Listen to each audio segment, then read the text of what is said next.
Bonjour pour tout le monde. En ce qui concerne la leçon d'aujourd'hui, c'est la leçon de la dérivation. On parle de leçons très importantes pour cette année et l'année prochaine, Inch'Allah. Pour la première partie,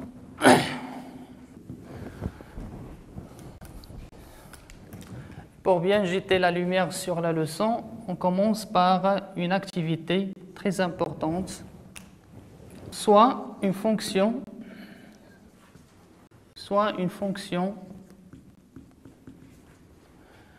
f définie sur R par f de x égale moins x carré plus 2x, et on pose a égale un réel a égale à 2. On va calculer la limite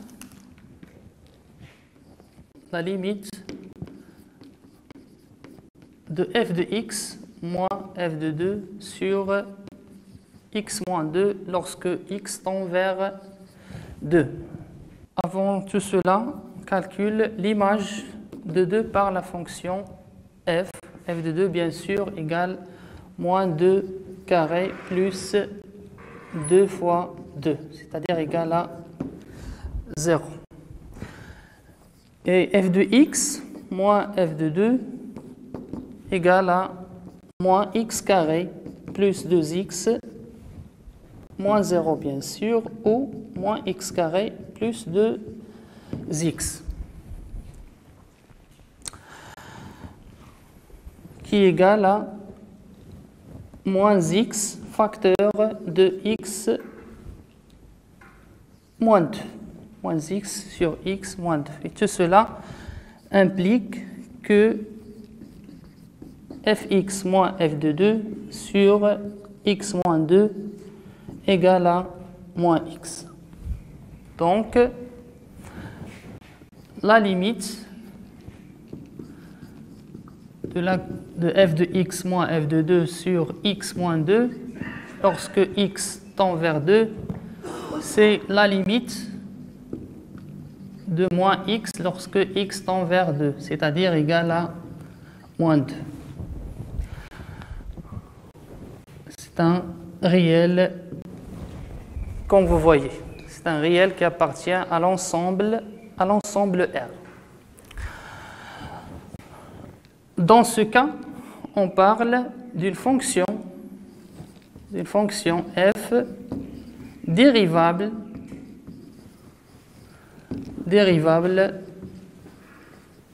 dans le point x0 égale à 2. Dérivable dans le point x0 égale à 2. Et le nombre moins 2, noté par f' de 2, c'est le nombre dérivé. Le nombre dérivé de la fonction f en 2. Le nombre dérivé de la fonction f en 2. Passons maintenant à la définition de la fonction. La définition de la fonction ou bien de la dérivabilité d'une fonction en un point réel quelconque. On prend une fonction, soit f, une fonction définie sur un ouvert i, à condition que le nombre a sur lequel on va étudier la dérivabilité, un nombre qui appartient à l'intervalle i. À l'intervalle i, c'est une condition très importante. Si la limite de f de x moins f de a sur x moins a lorsque x tend vers le réel a égale un réel L qui appartient à R. Dans ce cas, on part d'une fonction f dérivable en A. Dérivable en A. Alors, f i est dérivable en A et L est noté f' de A. Et L noté f' de A. Et pour bien approfondir les notions, on va traiter un exemple très important pour bien améliorer vos connaissances dans cette notion. Pour le premier exemple, c'est un exemple sur une fonction rationnelle. C'est une fonction qui est sous cette forme de 2x sur x carré plus 1. Et le petit a est égal à 0.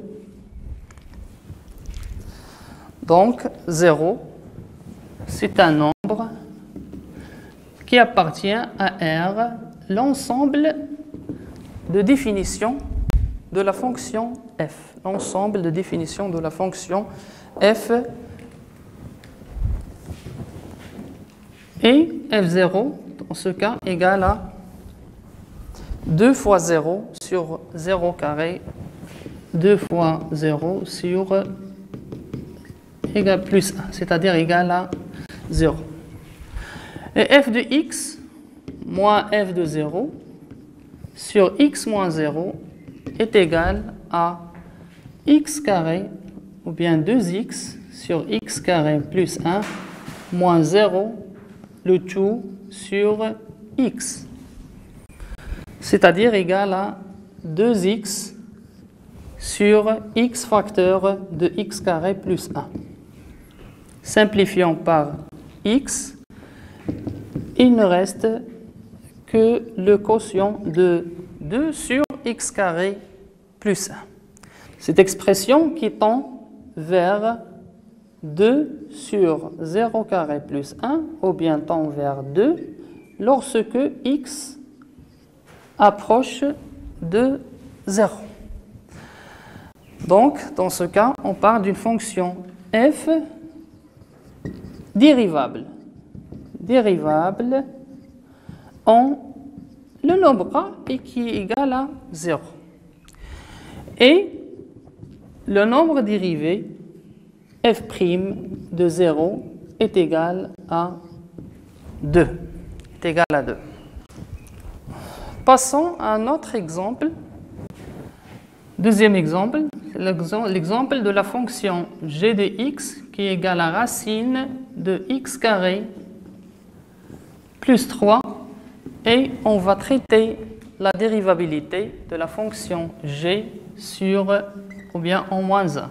On va traiter la dérivabilité en moins 1. Premièrement, j'ai dit que moins 1 appartient à dg, d de g, l'ensemble de définition de la fonction g qui est égale à r, tout simplement. L'image de moins 1, ou bien l'image de a, égale à racine carré de moins 1 au carré plus 3, ou bien racine de 4. C'est-à-dire, on parle d'une image qui est égale à 2. Passons à g de x moins g de moins 1, le tout sur x moins moins 1.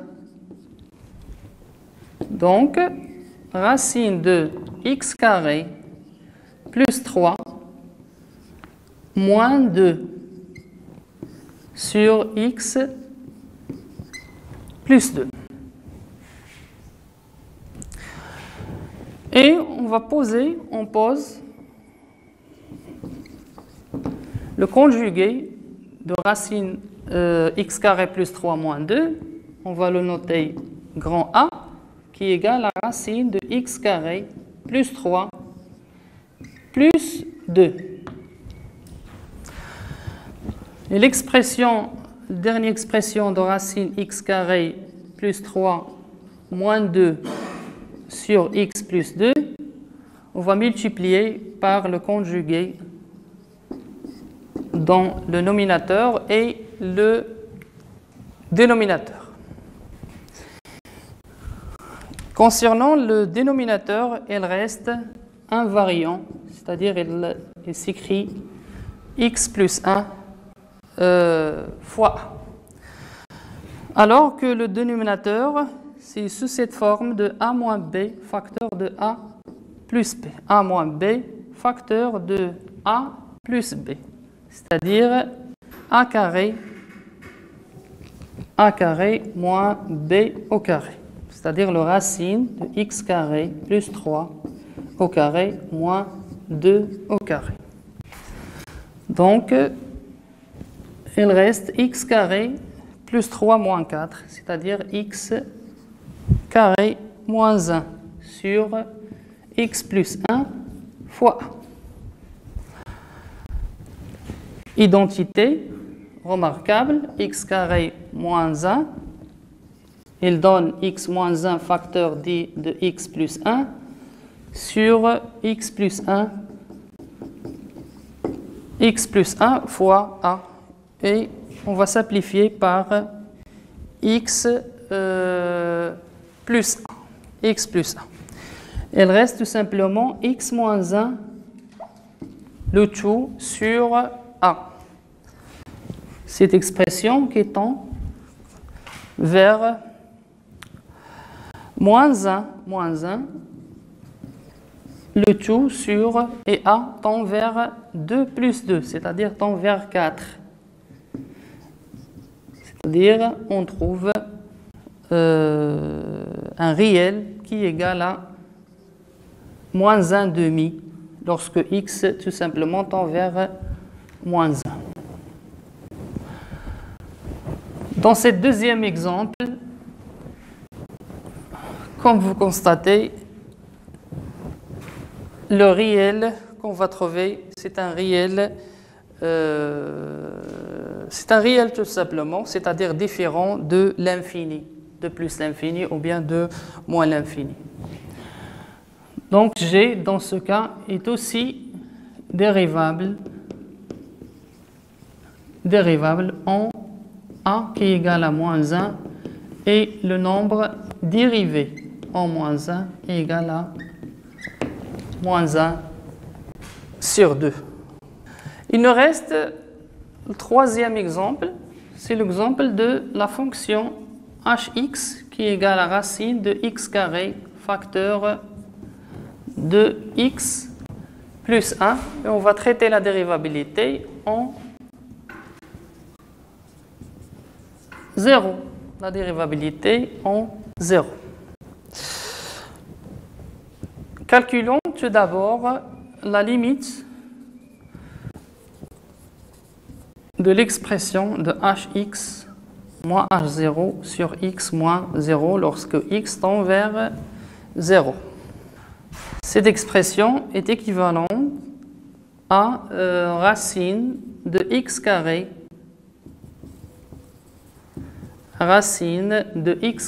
facteur de x plus 1 le tout sur x.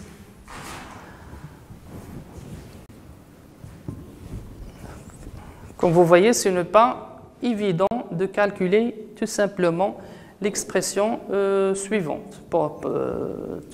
Pourquoi? Parce qu'elle donne une forme indéterminée, tout simplement.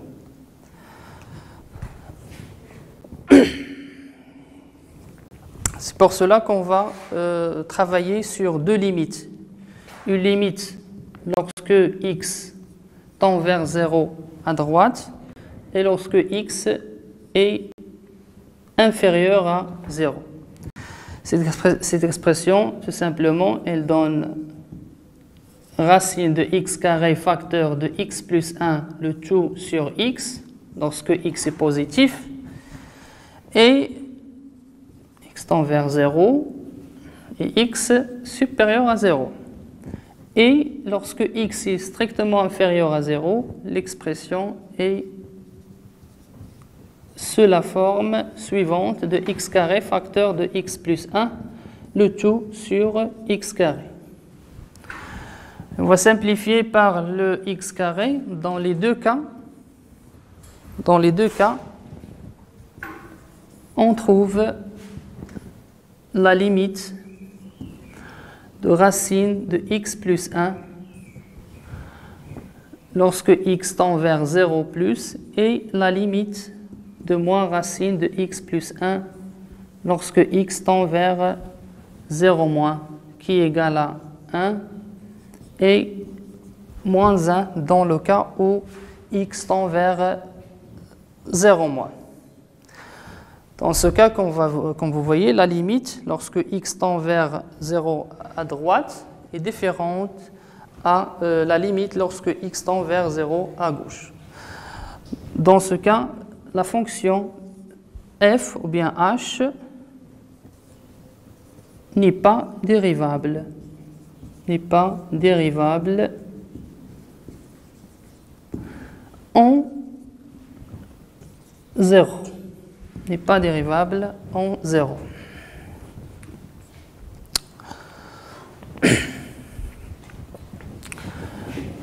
Passons à la deuxième définition.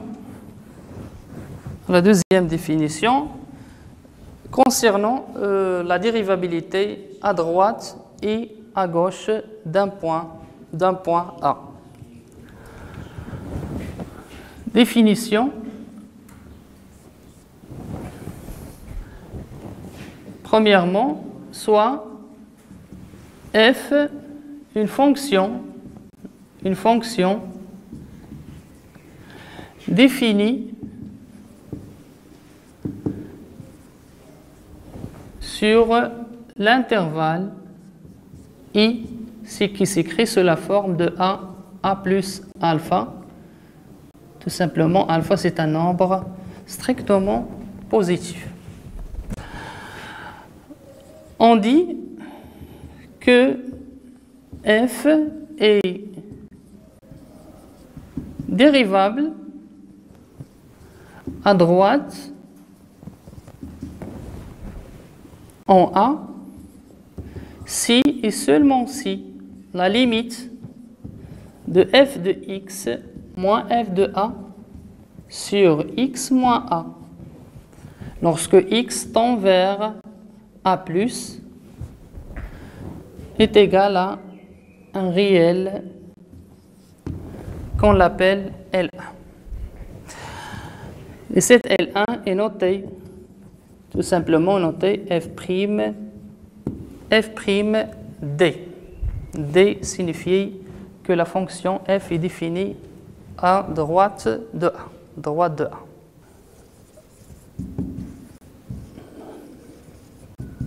Une fonction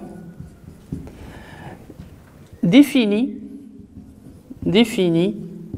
sur un intervalle I' sous la forme de A moins alpha A, tel que A alpha,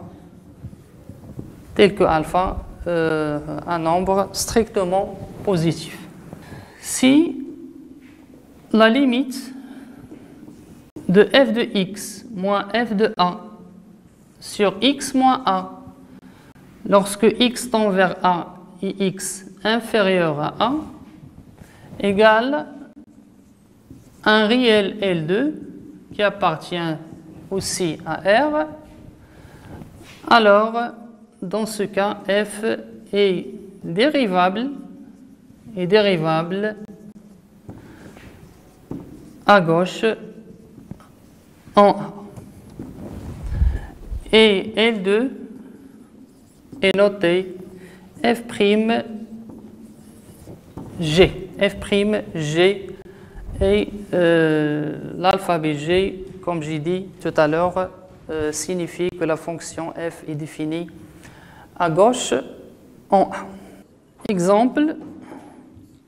Dans l'exemple, on va étudier la dérivabilité de deux fonctions, de la fonction f en A égale à 0 et la fonction g en b égale à moins 2. Et ce sont deux fonctions définies par partie. En ce qui concerne la première fonction, c'est une fonction qui est égale à x carré moins x lorsque x est supérieur ou égal à 0.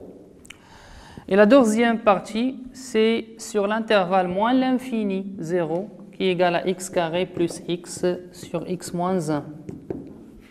Parce que x est égal à strictement inférieur à 0.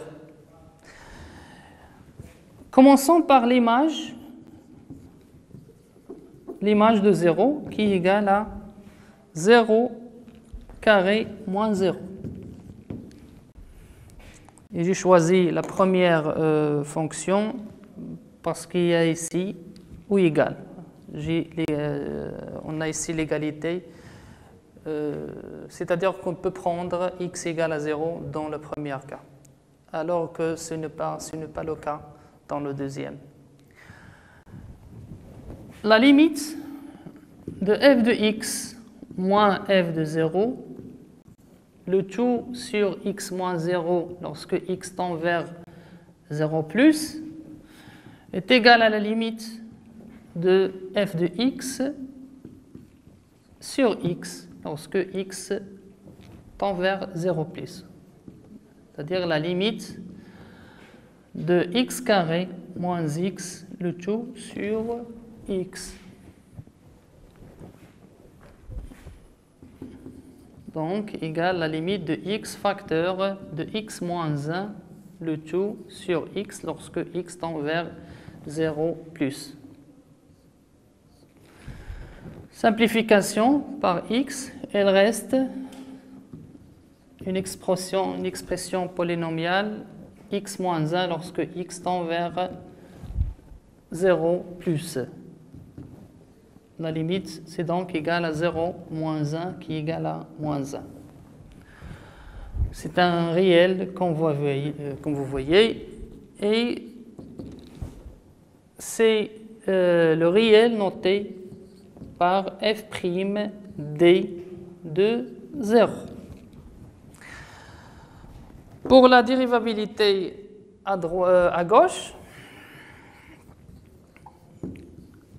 la limite de f de x sur x lorsque x tend vers 0 moins donne la limite lorsque x tend vers 0 moins de x carré plus x carré plus x, le tout sur x moins 1, le tout sur x. Et le produit des deux dénominateurs donne x facteur de x moins 1 et on va factoriser par x dans le dénominateur. Il reste que x facteur de x plus 1. Simplification par x, il reste une fonction rationnelle qui est égale à x plus 1 sur x moins 1 qui est égale à 0 plus 1 sur 0 moins 1, bien sûr égal à 0. Et le nombre, c'est le nombre noté par f'g. Dans ce cas, la fonction f est dérivable à droite, est aussi dérivable à gauche et le nombre dérivé à droite est égal au nombre dérivé à gauche. On parle même dans ce cas d'une fonction dérivable en 0. F, et on écrit f est dérivable à gauche et est aussi à droite. En plus, le nombre dérivé à gauche est égal au nombre dérivé à droite. Donc, f est dérivable en 0. Est dérivable en 0. Voilà, vous avez un exercice pour l'application. Deux questions, c'est-à-dire deux fonctions. Fonction polynomiale définie par partie lorsque x tend supérieur strictement à 1 et inférieur ou égal à 1. Et B, c'est un réel quelconque que vous allez déterminer pour que la fonction f soit dérivable en 1. La deuxième question, c'est une fonction trigonométrique définie aussi par partie. X, lorsque x est strictement inférieur à 0, g de x égale 1 moins cos x sur x, et 1 sur 2 sinus de x dans le cas où x est supérieur ou égal à 0. Et vous allez étudier la dérivabilité de la fonction g en a égale à 0. Et merci.